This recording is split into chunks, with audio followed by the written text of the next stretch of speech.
You've got such a structure and a routine, which I believe you have to, and team sports definitely does that to you. It builds that, capacity and capability to be able to be structured. What do you do when things go wrong?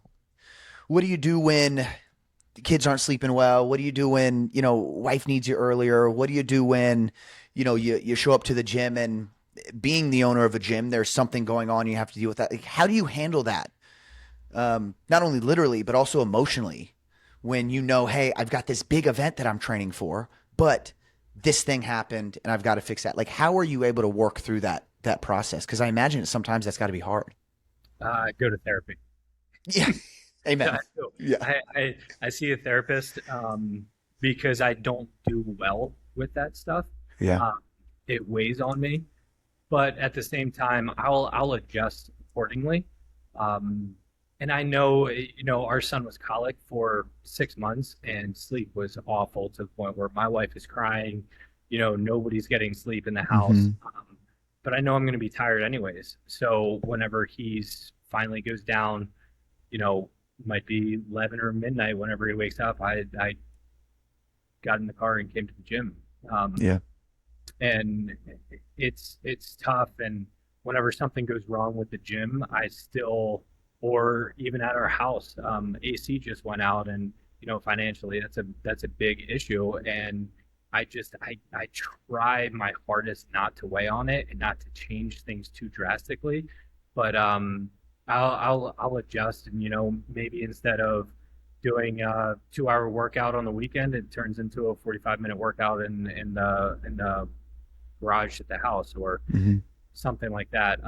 So I try to adjust, and then I go see a professional to kind of reiterate, like, this is normal, this is life.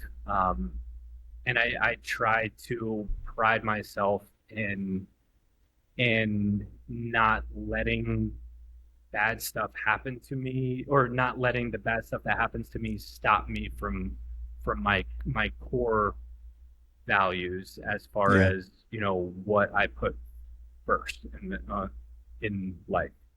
Yeah. Yeah. That's powerful. I think having a strong identity towards being the person that you say you are, if that makes sense. I Yeah, think that's important, yeah, because I go through those phases where, like we talked about earlier, I work in a gym. I have a gym 10 feet from my house. Like, I have no reason not to train, but I still have times in my life where I don't look forward to it at all. And it's not what I want to do. And then I have to tell myself, like, yo, this is the person. I tell myself that I'm this person. And yeah, it's so easy to have that conversation with yourself and look in the mirror and be like, I'll just do it tomorrow.